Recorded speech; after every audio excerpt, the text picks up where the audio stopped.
Oh, hello everyone, and welcome to another video here on Momentum Finance channel. I'm super excited and pumped to be here today with Will. Welcome to the show, Will. Thank you. Thanks for having me. Appreciate it. Yeah, of Appreciate you course. asking. Yeah, of course. Yeah, I think we got to know a little bit about each other's journey through the Blossom app. Hmm. You're fairly active on Blossom, sharing your amazing journey that with your young family, you're pursuing financial independence, how far you've come, and I found it super inspiring. For one, as somebody who's already pursuing financial independence for my family, seeing your Hmm. journey, reading about it, and also those key nuggets that you share in simple terms with Hmm. the readers on Blossom has been super inspiring to me. So I really wanted to get on a call and chat with you and learn more about your story and your journey, and also have others learn about you as well. So thanks for accepting my invite. Thank you. Thanks for having me. Perfect. Why don't we start there then? Can you share a little bit with us about your own story and what motivated you to pursue financial independence and early retirement? So fire financial independence has always been, actually, I learned about it more in my early 20s. So I'm 30 now. So I learned about it probably when I was 23, give or take. I grew up in an immigrant household. My parents immigrated from Taiwan, and I grew up in Vancouver, BC. And then frugal. I think a lot of immigrants family, you see it like in their in frugal. Dad was a hard worker. He was a roofer actually, and started his own roofing company in Vancouver. After, while at the same time as a roofer. So, anyways, I saw the hard work that he put in and the amount of like basically saving money was instilled in us. And I remember in grade 9, he brought me into his room and he opened up his bank account and he says, "This is how much money I have. This is how much money I'm saving, and this is how much I put away every month." And that I still remember that, and going to banks with him and like just learning like that's kind of was instilled in me early on. So I find that super important. And then basically I learned about fast forward, I became a police officer at 22. Um, Grew up in Vancouver, but then I got posted to a small town in Saskatchewan. So I had the frugal mindset already. So I was making, I tell my wife this all the time. I wasted my entire 20s basically just Mhm. working. That's kind of all I did. So working overtime, just saving money. So then I actually didn't know a lot about investing at this time. So my dad doesn't like the stock market.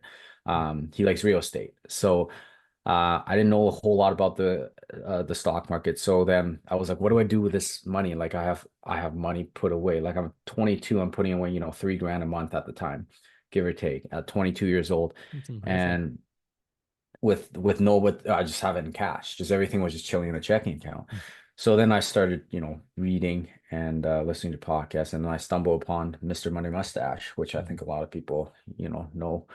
And then from then on, then it was kind of like learning about the fire journey and understanding, okay, like early on, I was like, I've been dating my girlfriend at the time, who is now my wife now for a bit now. And then I said, well, I want to have kids in the future. So once I have kids, I want to be able to hold back. So then that's start basically putting money away and starting to go towards that path. So it was later on, like, my later 20s when I was like, okay, let's go for fire. But in the beginning, it was just really frugality and Mhm. putting things away. So yeah. Yeah, you mentioned it. Yeah, you wasted your early 20s saving money. I mean, in hindsight, it's definitely not wasting. And essentially, I know you're saying it jokingly, but really having that mindset of the end goal, like you wanted to have that freedom at the end of the day to be able to spend time on the things that matter to you, spend time with your family. Yeah. So really kind of that delayed kind of gratification that I think we hear from the Mustachians Correct. and Mr. Money Mustache and the group. So Yes. thanks. Yes, for sure. Yeah. What does now that like fast forward now that you're in your 30s, and I know I read in one of your Blossom posts you were talking about your goal of aiming to retire within 10 years, if that's correct. That's correct. Yeah. What does that mean to you and your family? How have you been able to kind of rip some of those benefits of those early starts that you've had so far, and how do you see this evolving over time? Okay, so we'll break that into a few parts. So how do I see that evolving a few times? Compound interest is one of them. Just we're still just like you, Mo. We're very consistent in I track like last was it today is November 2nd? Hmm. Yeah. So Yeah. 2 days ago, I spent an hour and a half probably doing my 6 different spreadsheets at the Hmm. month end. So I don't know if you do that, Mo, but like so tracking everything and how much I'm investing, how much dividends I'm getting and reinvesting all that. Hmm. And so that's one of the keys. So we're consistently investing dollar cost averaging to the market. And then the other thing is we're very intentional about what we do. So traveling is important, spending time with our family is important. So we try and put money away for that. But then other than that, like new vehicles, we don't really care about that, right? Mm-hmm. And living above our means, like we don't like Costco is where I buy shoes all the time and clothing. And Mm-hmm. it's like we're not going into Gucci stores or driving a brand new Mercedes, etc. And nothing wrong with that. It's just we just choose to buy time instead. So by buying assets that produce income, we're buying Mm-hmm. time. And so the goal is, so like I said, I'm 30 right now. So I joined the RSTMP at a super early age. So I was 21 when I went to training. And so then by the time I have pension with either penalty or with a big lump sum. So Mm-hmm. when you hit 20 years, you get a pension with penalty. So 30% of your salary for the rest of your life, Mm-hmm. or you get a big lump sum. And so I kind of broke down that one post that once I hit pension, I'll have around, close to $40,000 annually for the rest of my life. And at that point, investments should get to 2.5 to between 2.5 to 2.8 million dollars. So just the dividends itself plus the pension should be close to $80,000. Just that right there, without even talking about the 4% rule, Mm-hmm. which I'm sure a lot of your viewers probably know about the 4% rule. So before I even withdraw the portfolio, there's already 80 grand right there. And then, so at the time, my wife really likes teaching. She loves teaching. So if she wants to sub, she can as a substitute teacher, and Mm-hmm. she can just pull extra income from that. And then our kiddos will be 13 and 11 then. So uh, they'll be young. And there's a few hack I could talk about later on down, but I coach basketball, so I would love to do Oh, that just full time. I volunteer currently at a youth group, so I'll just keep doing that like in the future. So I want to keep myself busy. I don't want to yeah, just sit at home and do nothing. I cook probably 90% of the meals in our house right now already, that's probably amazing. 95%. So I'll just keep doing what I'm doing, like keeping busy at home and yard work and things like that. So like it's not I just want to be able to spend time with family, I guess, is what I want, Mm-hmm. is what I'm saying, Mo. And it's like being able to travel whenever and every summer going wherever. And it's like I don't have my time is mine and I don't have to have Yeah. a boss asking permission to get time off, if that You makes have the sense. choice, right? You have that power and Yes, to decide, like, you can decide to stay busy and do those things that you love whenever you wanted to do them, or you could just also decide, hey, you know what, I want to take it slower one day and like maybe spend time like on doing nothing. Maybe just that's my alone day, whatever that might be. Essentially having that freedom, really, really exactly. powerful. Now Yes, you for did sure. mention, Bill, you started joining the forces early on. So I'm assuming throughout that journey and as part of your encounter with so many colleagues and so many folks out there, there might be definitely some with potential misconceptions out there around, what is financial independence, or even retiring early. Is that even possible? What are we talking about? Retiring, I know for myself, when I talk to some folks, they talk about retiring. I'm never gonna retire. Oh, that's never even possible. Or having a home, forget about it. Things of that nature. Mhm, What are some of the mhm. common misconceptions that you've come across as you have been pursuing this journey so far? Okay. So misconception. And one of the biggest thing I've encountered is that you have to live a life of deprivation. Um and I think that's so far from the truth that you have to basically eat rice and beans and Mhm. again drive crap vehicle, which there's nothing it's not about a life of suffering to get to Mhm. that final freedom. You have to enjoy the journey at the same time. So I find that as a huge misconception. Like my wife and I we love eating, like eating well. We don't cheat all on that. We don't, like, we travel all the time. Like we're going to Vancouver tomorrow. We were just in Vancouver, 2 months ago, and we're flying to Asia in January. So we're going all over the place with our whole family. And so that's one misconception. Another one is that you have to basically you have to have a large amount of money to start. And that all the people who got rich, or you look at a portfolio and somebody has $2 million, they probably inherited that, or they probably got that through a winning or something like that. But a lot of that is literally just consistent dollar cost averaging into the market and consistent behavior over a 10, 15, 20 year period. Mhm. And that's the thing, like a lot of my colleagues make the same income as me, but I know for a fact that nobody has the same amount of money and invested like what I do or what you do, Mo. And and it's just colleagues make the same money, and I'm sure you encounter it too, but it's Mm-hmm. like most of them just spend it on depreciating stuff or on stuff in Mm-hmm. general, and it just goes way into nowhere. And that's one of the big misconceptions. Like, oh, I only have $500 or $400 or $300 at the end of the month. Like, what's the point of investing? Like, it's going to take me, 50 years to be, Mm-hmm.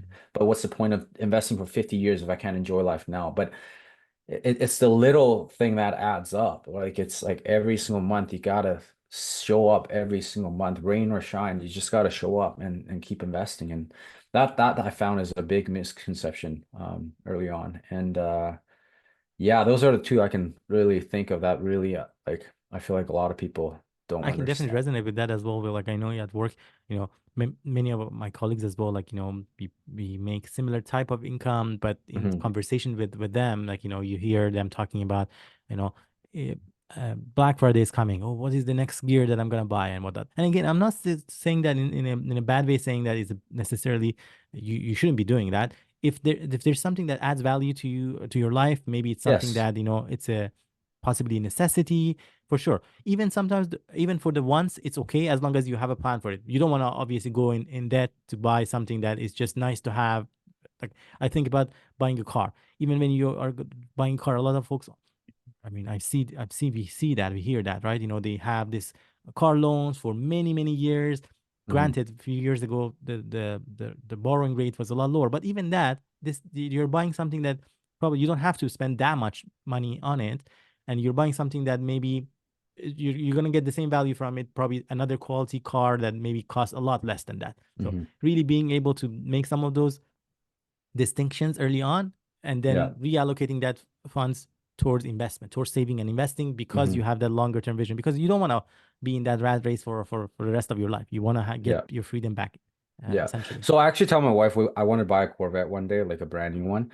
And but I'm like, right now we'll just invest right now and invest. Mhm. And some people are gonna hear that and be like, oh, he just doesn't want to live life now. But no, it's like I want to set ourselves up to a point where we can get to the point where, buying a Corvette is no problem at all. And Mhm. we could just drive and travel the country and just, but yeah, so it's about not always focusing on the future, but also to live now, but also be mindful of putting money away for the future because so many people don't. Mhm. And like you talk about, you get to 65 and you can't retire because you have to keep working. Right. It's unfortunate. So Now, yeah. I think we touched on that a little bit around that investment part, right? So of course, you want to set aside money, but it can't possibly just be sitting only in a savings account with and losing its value to inflation. Um, can you touch on a little bit on your own investment philosophy? I know these days it seems like you're much more on a kind of set it and forget it type of broad-based market index funds. Has it always Mhm. been like that? How has your investment journey evolved over the years? No, it's definitely not always been like that. So I mentioned earlier, my dad doesn't do the stock market. Yeah. So I was never actually taught about investing in the stock market because he just didn't do it. That's one thing I really wish I knew when I was 18, like right off the bat. So maxing out TFSA, I understood that. Like I was making good money and I was young. And so I was saving a lot and I had two roommates at one point, so I had no expenses for housing. Smart. And um, I started off with putting money into GICs, and this is when rates were really low at like 22. Mm-hmm. And so I have money locked into GIC with TD Bank, for a few years. And then one day, probably not a few years, but for a year or so. And then one day Mm-hmm. I was 23, 24, and a coworker came to me and we were just chatting, and he's like, why don't you put your money to work? Like, why don't you go buy mutual funds or something? So that's the first I've actually learned Mm-hmm. about something other than Other like than, GICs. yeah. And I actually didn't know what a mutual fund was at the time. Which is now to think of it, it's like it's so common knowledge or language now. Like for me, like when I hear certain terms, like I remember hearing, the Dow Jones on the Mm-hmm. on the radio. I'm like, what in the world is a Dow Mm-hmm. Jones? But like a mutual fund, I didn't know what it was. So then I went to the bank and um typical bank, they gave me an advisor and then asked me, low, medium, or high risk, and doesn't explain the volatility and just Just say, do you want to lose? Are you okay with losing your money or not, or medium? So I put in a medium. I'm a 23-year-old guy, and I'm in the medium risk instead of all equity. So now there's bonds in there, Yeah. etc. So, and then so I did that for a few years. I mean, the money was growing. It was better than the GIC, so it was growing, but it wasn't growing at what it should have been growing at. So then a few more years passed. I ended up meeting a buddy who worked with a financial firm, like outside, not a bank, but Mhm. like a Sante or like IG financial, things like that. Mhm. And he said, well, I could look after your stuff. So then I ended up meeting with him, and we were married now. And so my wife and I chucked our stuff at him. And again, it was a mutual funds again. And at this time, I started listening to Choose FI podcast a lot, Mhm. and Mr. Money Mustache. So this is when the fire started to come in. And Mhm. then everywhere I read was they talked about the Simple Path to Wealth, which is a book. She's right here. Oh, cool. Um, Simple Path to Awesome. Wealth. So that book was the one that really changed me. So Yeah. it kept talking about index fund. Mhm. VTSAX was what the book talks about.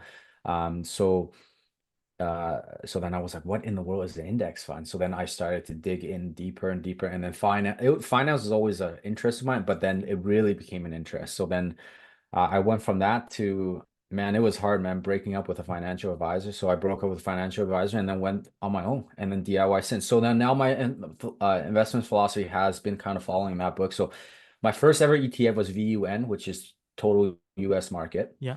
Because I wanted to know what like VTSAX, like a similar version of VTSAX, which is total US market in the simple path to wealth. So a Canadian version, so Mhm. VUN. And so I put a lot of money into VUN, and then from there I like expanded out into, VEQT. You're into XCQT, but Mhm. VEQT, and then NASDAQ 100, VFV, S&P 500, and then just continue on that way. So now, to fast forward to now, my investment philosophy is actually quite simple. I have about probably 2% into crypto. Mhm. I have 10%, probably like 9% in individual stocks. And then the other 90% of my portfolio is all ETFs. So I'm not simple like Mo with just Mhm. XEQT and VTI and VOO, I think. Yeah. So it's Uh, actually VTI and VT, but yes. Yeah. Okay, And then VT on XEQT. VT. Yeah. Yeah, and but like the 10% of my stock, so I like to feel like an investor too, and just I know it's hard to beat the market, and you're probably heckling me right now inside Mo, but Hey, I it's do it's like to still, feel like okay, I want to try and beat the market, like it's like a yeah. challenge for me kind of thing. And so but the other 90% where Mhm. for my actual retirement full time, it's all just index fund, and that's where the majority of money goes every single month. So, That's um, awesome. I, Hey, nothing wrong with that. I would say that 10%, as you're pointing out as well. I know many other amazing investors as well on Blossom that similar approach as well. Like majority of their funds are in broad-based markets, index funds, set Mhm, it and forget it almost. And I think for me, at least personally, I don't know if that's the same for you, Bill, but really with those type of approaches of like, broad-based markets, especially with an all-in-one equity ETF, um, I don't even have to worry about what has the performance of the ETF been on the day, or is it gone up or not. I can just blindly actually set it automation, and it's mhm. buying without me even doing anything about it. And I don't worry about it if it's actually suddenly goes down, because I know that this is a longer term. With the stocks, I mean, I'm also human, so I know it can be tempting, especially when you see those days that suddenly stock jumps like 20%. It's like, man, like wouldn't that be amazing if you were? It's just so much harder to really kind of predict that and know that over sustain it over a long period of time. But again, I have Yeah. so much appreciation for folks that Did you ever own stocks? Just gotta ask that. I did. Oh, You did? I did. Okay. Yeah, I had my own full journey of starting with penny stocks and dividend stocks and all of that, weed Okay. stocks and all of that. Got burned definitely along the way. Had some gains too. I'm not gonna say it was all bad, but Mhm. honestly, the past one and a half, roughly 1.5 years that I switched over to now, XQT. mainly the XCQT and then the BTI are mainly for my RSP. To be honest with you, now in hindsight, especially with the fee that I paid for conversion with Wealthsimple, I don't think it was actually all worth it. But I'm not gonna also sell now because I already switched. But for now, every focus is pretty much majority of things are in executing, just Okay. automation onto that. Where I Hmm. was going with this is that I think it's just so much, I think, simpler and so much easier. And I don't have to worry about it. And the performance has actually been quite decent too. Maybe, yeah, it's not like 100% over a week that you may get if you pick the right stock. but at least you know the volatility is much more palatable for my risk tolerance in this case. Okay.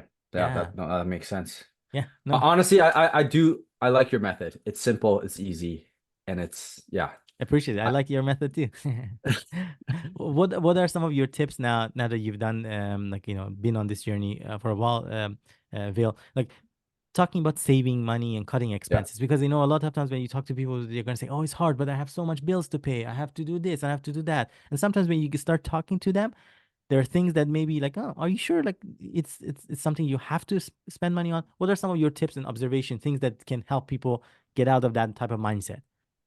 I have quite a few actually, just because I that's just how I'm wired.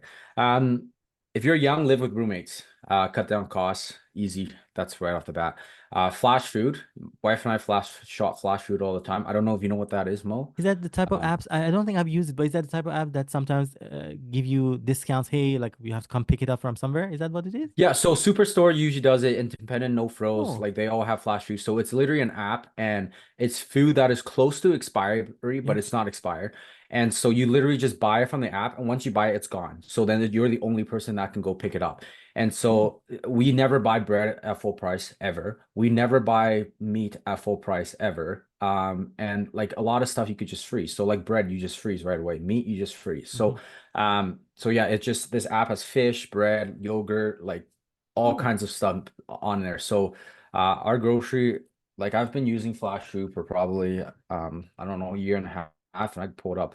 But we saved over 2 grand on groceries so far, that's amazing. ever since using Flash Food. So that's a big app that we've been using. Another thing is phone bill, so subscription. Go over your subscriptions. There's unused subscription, cancel it.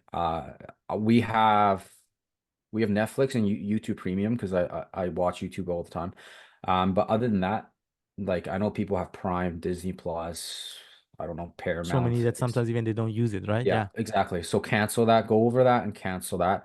I my phone is with Public Mobile. I don't know if you know what that I is, heard phone about it, provider. never been a customer. Are you happy with them? So yeah, so who are you with?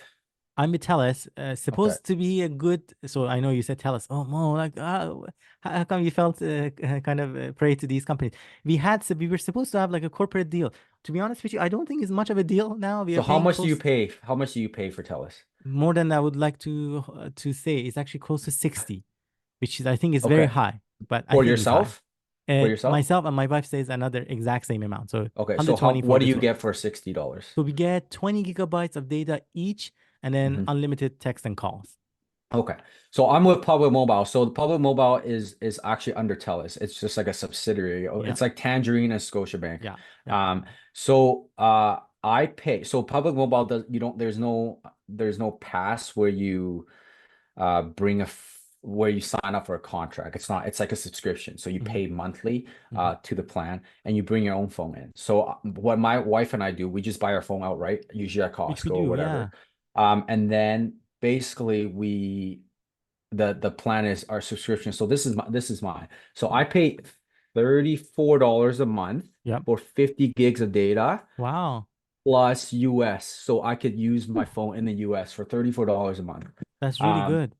and so I mean, if you want a referral code, I can send it Yeah, to you please, after. please. But After this, uh, do share. so it's I'm 34 interested. bucks. So we used to be with Bell, so I was paying Yeah, $80. It yeah, was something stupid, yeah. $70 per person. So we were paying like 140. Now between my wife and I, plus so if you refer people, you get points. Yeah. Same with the Oh, referee. cool. And so you get every point you get is $1 off your bill. Yeah. So now I get almost $5 off my bill every single month after referring 5 people. Oh, So my nice. bill is like $29 a month plus Wow, my that's wife. amazing. So we went from 140 to basically $70 for the two And the of us. reception overall, is it? Are you It's happy the with the? same. It's under TELUS. Yeah. They use the exact same towers. Everything Mhm. is the same. I have had no issues with Public Mobile at That's all. good to know. And I you know my keep your wife has same always phone been a little. number. Yeah. Yeah, go ahead. I was gonna say my wife has been always very hesitant. She used to be with Belle, and initially it was a little bit of kind of convincing her, let's come to tell us this is the same good thing. She was like, "Oh Hmm. no, we go to mountains, it's not gonna be good. Trust me, it's good." So we switched, and now, of course, for us in hindsight, it's cheaper because she was already paying almost 80 to 90 with Belle, and Yeah. now we're together, we get more. But of course, if public mobile, I'm definitely gonna check it out. And yeah, Yeah. please do share your referral. Yeah, so the thing Link with there. Public Mobile every month there's new deals always come up. So sometimes you can sign up for a subscription, and then Black Friday comes, they'll come up Yeah. with a special, and you can change that your new subscription to another one. Oh, cool. And so the next Even month for you just go existing to customers. yeah, yeah. Oh, yeah. So right now I have $34 for 50 gigs. So that's if next month it comes up with $30 for 40 gigs. Yeah. I could say, okay, I don't need 50 gigs of data, so I can just Yeah. go to the $30 one. So you could just say That's change great. subscription, Yeah. add to the new one, and then the following month it just signs up for a new one. Yeah. Anyways, uh sorry, that was just another saving tip. Another saving tip we do, not everyone can do this, and I know that is I walk to work. I live in a small city. I walk to work, and it takes me probably 20 minutes to get to work. Mhm. I live in Saskatchewan. It's minus 40. I'm walking to work. It doesn't matter. I work shift work. I get off work at, say 3, 4, 5 a.m., 6 a.m. I'm walking back home. Mhm. So I know some people are like, well, that's stupid, like whatever. But I No, I love mean walking to healthy work. exercise. Yeah, And I love walking to and it work, also and it tells you that saves. even for somebody who grew up in Vancouver, you can still sustain a minus 40 temperature. So Yes. that's good. Yes. And Edmonton is pretty cold Yeah, too. I So know, right? I think we have the same temperature, pretty Right. much the Yeah. same Yeah. temperature. So I walk to work. If you're too far away from work, if you can transit, if you can bike, Mhm. whatever. Like I actually find like it decompresses me when I walk like to work or back home from work. I'm usually listening to a podcast, usually a finance podcast, and then from there. So Does it impact um, you in terms of having less cars in your family too, Bill? Just side question, or do you still have two cars in your household? I do have two cars just But at because. least, so what are the savings in that regard? This is like in terms of the gas and things of that nature, the appreciation, would you say? Yeah, well, I mean, I don't count exactly like how much gas I'm saving from walking to work, Yeah. but it's not like I'm saving gas for sure. Right. But Um, also could be like and maybe for other households, maybe that may mean that maybe they don't need two cars in that regard in their yes, family. So it exactly. could be applicable to them, right? Yeah. Exactly. Yeah. Yeah. Another quick saving, if you like sports, I watch basketball. I Mhm. cancel my TV like the moment the NBA season is done. Yeah. And you can literally call them. It's a 1 minute phone call. You Yeah. call them, boom, say, hey, restart my TV on October, whatever, when the NBA season starts. They're like, no problem. So they immediately stop you and automatically start when the season starts. Cool. So you're saving whatever 4 months probably Me too. of bills. So for no paying that. Yeah. How most people won't do that. They would just never make a phone call, but it's literally a 3 minute phone call that would save you probably $200, $300 for the summer. And anyways, those are a few like very easy tips that people can learn and just do and go from there. That's So awesome. Like, yeah, lots of nuggets there. I'm sure yeah, our listeners and viewers are going to benefit from it. Thanks for sharing those. you bet. Um, Uh, moving on, I have another question for you is around Mhm. lifestyle choices. Um, how have some of your lifestyle choices have impacted your ability to save a high savings rate, as well as what are some of the advices you have for others looking to make some similar changes? I mean, I think it's a nice segue to some of those tips that you've talked about. Mhm. Have they dramatically impacted the quality of your life, Will? And if not, how have you been able to look past some of those what appears to be sometimes sacrifices on surface? Um, so this isn't my doing, but more of my work's doing. Posted me to a small town right off the bat, or I live in a Mhm. smaller city now. Or even Edmonton is one of the cheaper places in Canada to live as well. Mhm. And and again, not everyone can do this. And this is my work. I could have been posted to Vancouver. The fact that I started off living in a house and then having two roommates right off the bat to offset costs, Mhm. lifestyle choices that saved a lot of money.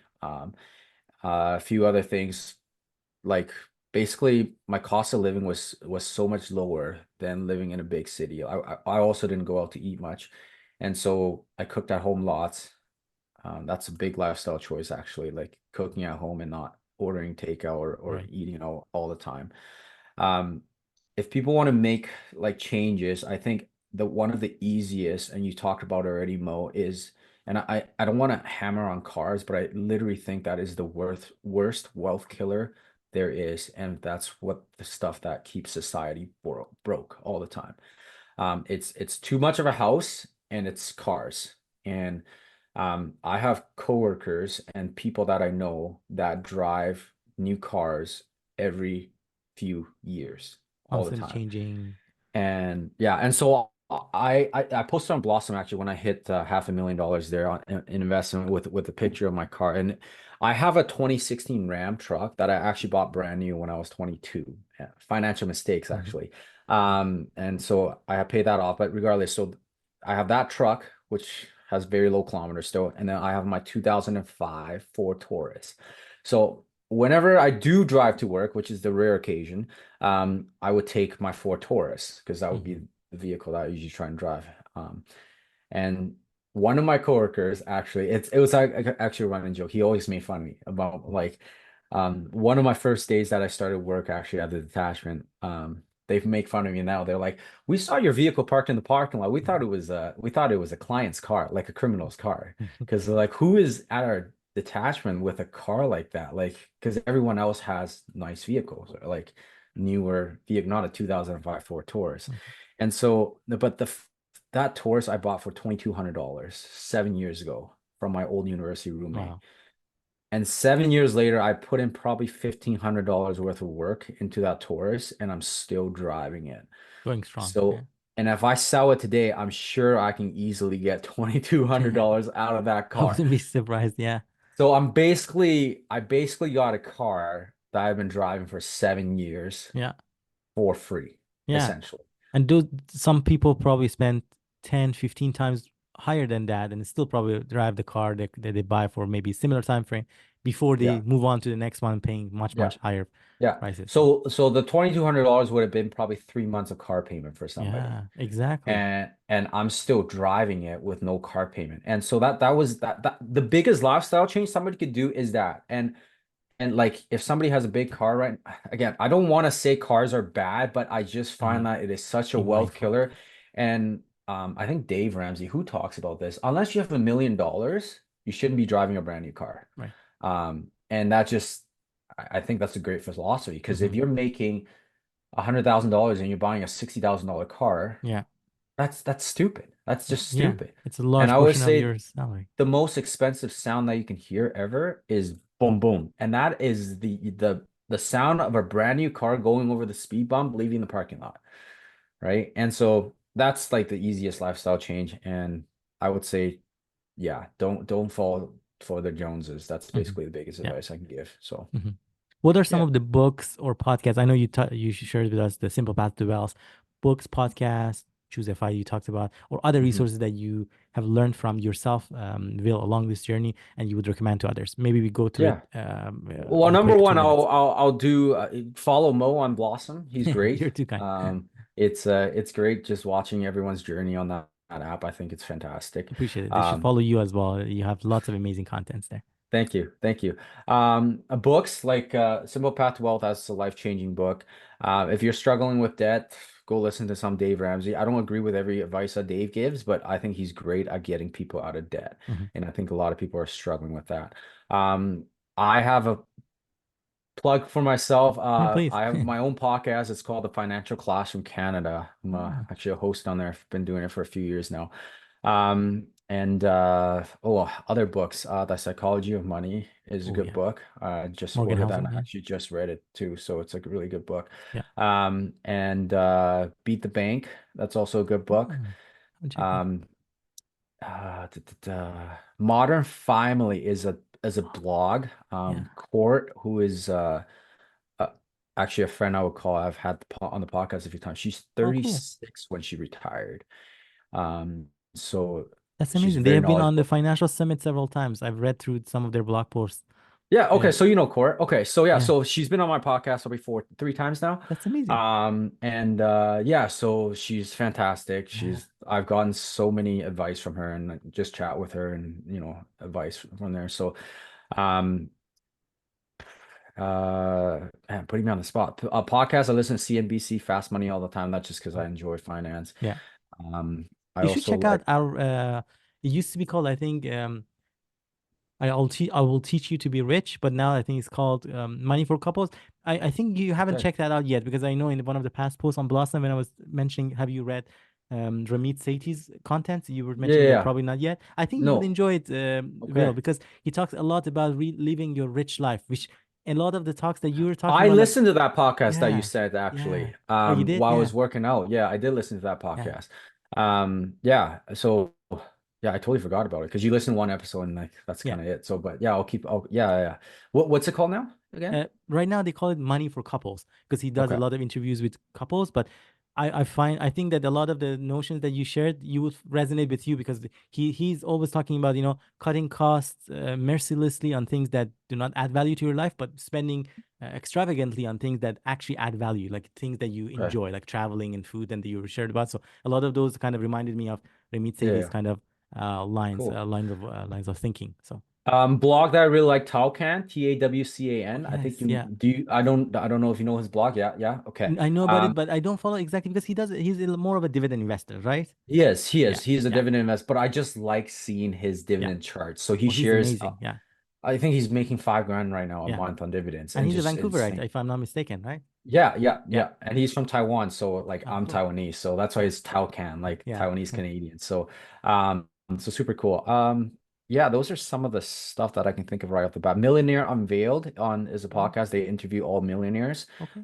and how they get there, etc. So, yeah, those are some of the Those are stuff cool. that, There are definitely yeah. some that I haven't even heard of their names. I'm gonna Hmm. check them out for sure. So before we move on to the next thing, speaking of Yeah. court, on Modern Family, so these are some of the hacks that she gave me. So if you're achieving financial independence, I said I was going to briefly touch on this. So, and court says she does this, or like, so basically, if you retire early and you still have young kids, because so if your kids are still in school or whatever, and she said you only need a certain amount of income because you'll be mortgage free by then, Hmm. hopefully, or whatever. And That's a and, goal. and so she said, so she taught me this. She says, so what if you say you only need to live on $70,000 a year or $60,000 a year, and say you pull, you know, 20 grand from your wife's RSP, 20 grand from your RSP. So that's 40 grand. And then the Hmm. other 30 grand you can make up a non-register or TFSA or whatever. And so at the end of the day, you don't make a whole lot of income, right? The government is really looking at your RSP as your income, Hmm. right? So the government looks at you as if you made $20,000 and $20,000. And so court said, so what does this mean? I was like, well, you're low income. She said, bingo. She says, so you have X amount of millions of dollars invested, but the government thinks you're low income. And so now this isn't fraud, this isn't cheating the system, but it's a loophole in the system. So she says, now you get maximum child benefits because you're low income. You get your GST back because you're low income. You get dental benefits because you're low income. And so she said there's all these benefits, like if you are able to pull off financial independence early and still have kids. So, anyways, That's amazing. just No, those are great tips, and I think, and you're right. Trying to use use the system to your advantage, right? Following the yeah, rules is not nothing against the law. It's actually exactly following yeah, being smart about it. I know we are running out of running out of time on this on this kind of recording. So maybe I'll wrap it up by asking you a quick final question. Anything yeah. else that you'd like to touch on, Will, before we wrap up? Any final thoughts? My motto is always live on less than you make, invest the rest, and do so for a very, very, very, very long time. And that is how you will get very wealthy down the road. And that's my motto every time. So don't try and keep up and impress everybody else and just live your life and yeah, keep doing what you're doing and eventually you'll get there. Yeah. So, Those are mhm, really wise words. Thank you so much, yeah, Will, for joining us on thank you, this show. I Mo. really appreciate it. I encourage everybody to follow you on Blossom as well as on your podcast that you shared with us. And Yeah, once again, thank you so much for spending this quality time with us on a weekend morning. I appreciate that. you bet. Thanks for having me. It's my pleasure. Thank you.